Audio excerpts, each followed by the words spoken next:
आज नजूल की जमीन को लेकर जो विवाद हो रहा है उत्तर प्रदेश में उसकी करते हैं। देखिए, नजूल की जमीन को लेकर यूपी सरकार अपनों से ही घिर गई है। कल विधानसभा में नजूल जमीन को लेकर एक बिल पास किया गया, जिसको लेकर सरकार पर यह आरोप लग रहे हैं कि कुछ पूंजीपतियों को फायदा पहुंचाने के लिए यह बिल लाया गया है। अब आपको समझाते हैं कि ये नजूल है क्या और ये नजूल को लेकर पूरा विवाद किस कदर आगे बढ़ रहा है। देखिए रिपोर्ट।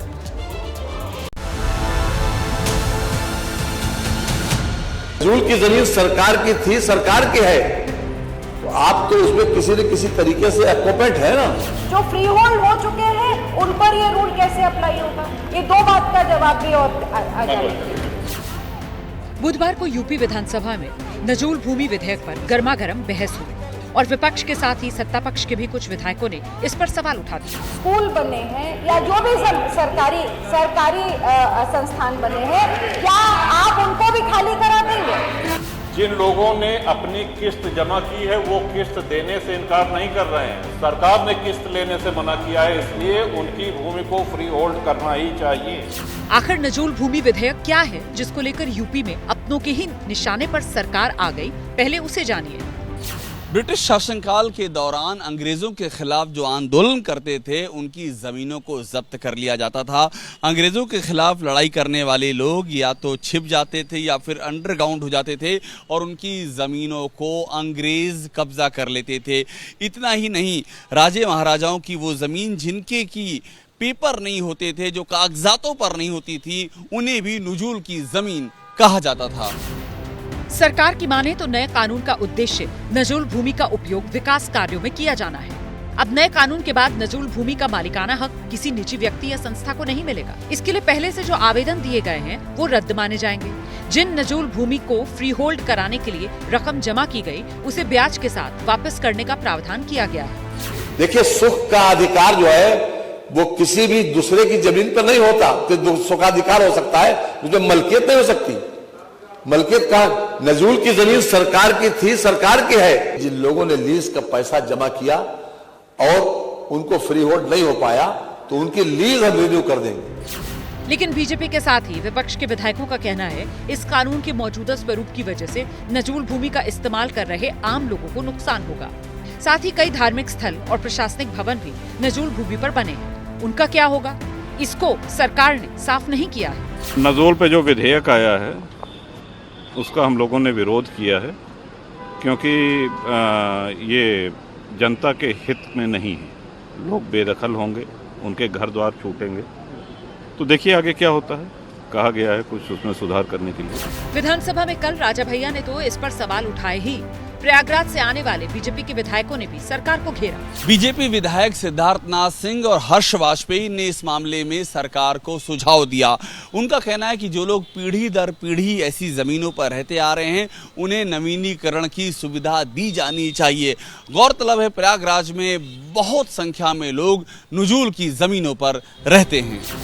वहीं सदन में सरकार को घेरते हुए विपक्ष ने कहा इस विधेयक से गरीबों के घर उजड़ जाएंगे और पूंजीपतियों को ही फायदा मिलेगा।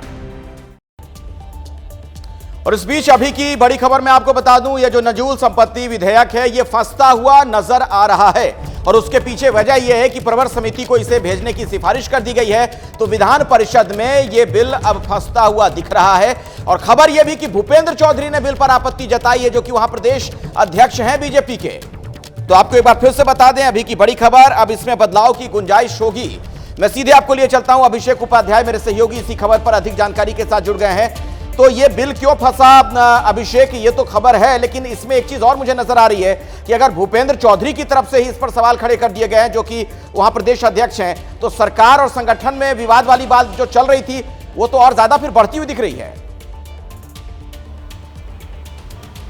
देखिए अखिलेश, इस समय की सबसे बड़ी खबर है, ये बिल विधानसभा से पारित हुआ था, उसके बाद विधान परिषद में गया था और वहां पर जब ये बिल गया तो खुद भूपेंद्र चौधरी, जो यूपी बीजेपी के अध्यक्ष हैं, विधान परिषद के सदस्य एमएलसी हैं, उन्होंने खड़े होकर के कहा कि इसको प्रवर समिति को भेजा जाए, और प्रवर समिति को भेजने की मांग चल रही थी। बाकायदा विधानसभा में जो विरोध हो रहा था, विपक्ष विरोध कर रहा था, बीजेपी के अपने ही एमएलए विरोध कर रहे थे, लेकिन उनका विरोध वहां नहीं सुना गया, वहां पर बिल को पास कर दिया गया। लेकिन यहां खुद बीजेपी के प्रदेश अध्यक्ष भूपेंद्र चौधरी खड़े हुए और उन्होंने कहा ये सबकी राय है, सबकी सहमति है कि इसको ऐसे पास नहीं किया जा सकता है, इसको प्रवर समिति को भेजा जाए। और उसके बाद प्रवर समिति को भेजने के लिए राजी हुई विधान परिषद में, और बाकायदा ये हुआ कि अगले 2 महीनों में प्रवर समिति का गठन किया जाएगा, उसको भेज दिया जाएगा। तो ये बड़ा घटनाक्रम है और ये बताता है कि सरकार बनाम संगठन जो लगातार चल रहा है, संगठन ने आज फिर अपनी शक्ति का परिचय दिया है और ये बताया है कि बिल्कुल ठीक है। अब इसको लेकर प्रतिक्रियाओं का दौर किस तरीके से आगे बढ़ता है अभिषेक, उस पर लगातार रहेगी हमारी नजर। बहुत बहुत शुक्रिया आपका पूरी जानकारी के लिए। इसी बीच एक और बड़ी खबर आपको हम बता दें। देखिए, बड़ी जानकारी, बड़ी खबर इस वक्त की यह है कि सीएम योगी आदित्यनाथ ने लखनऊ विधानसभा में बड़ा बयान दिया है। उन्होंने ये कहा है कि सरकार भी चलती रहेगी और बुलडोजर भी चलता रहेगा, और इसी के साथ ही तमाम तरह की जो अटकलें चल रही थी उन पर विराम सीएम योगी आदित्यनाथ ने लगा दिया है। आपको बुलडोजर से डर लगता है, लेकिन ये निर्दोष के लिए नहीं है, उन्हीं अपराधियों के लिए है जो प्रदेश के नौजवानों के भविष्य के साथ खिलवाड़ करते हैं। हम लोग जो भी योजना बनाते हैं यह धरती पर पांव रख करके बनाते हैं। एक काट की हंडिया बार बार नहीं चढ़ने वाली है, तो उसका समय पूरा हो गया। मुझे लगता है गलतफहमी नहीं होनी चाहिए समाजवादी पार्टी या कांग्रेस को कि वह बार बार खटाखट जैसी योजना के माध्यम से जनता को धोखा दे सकें। लेकिन मैं आपसे कह सकता हूं कि सरकार चलेगी, मजबूती के साथ चलेगी, प्रदेश के अंदर ट्रांसफॉर्म करने के अपने अभियान को आगे बढ़ाएगी। प्रदेश के अंदर खिलवाड़ करने की किसी को जरूरत नहीं होगी। जैसे ही घड़ी का काटा दोपहर 2:30 पे आए, बबीता जी का दिल सास बहू साजिश के लिए मचल जाए। और ये है इनकी बहू, पूरे दिन ऑफिस की टेंशन हो जाए गॉन जब ये करें अपना फेवरेट शो फ्री टाइम पे ऑन। इनकी तरह आप भी देखिए अपना फेवरेट शो अपने टाइम पर और डाउनलोड कीजिए एबीपी लाइव ऐप अपने स्मार्ट टीवी पर।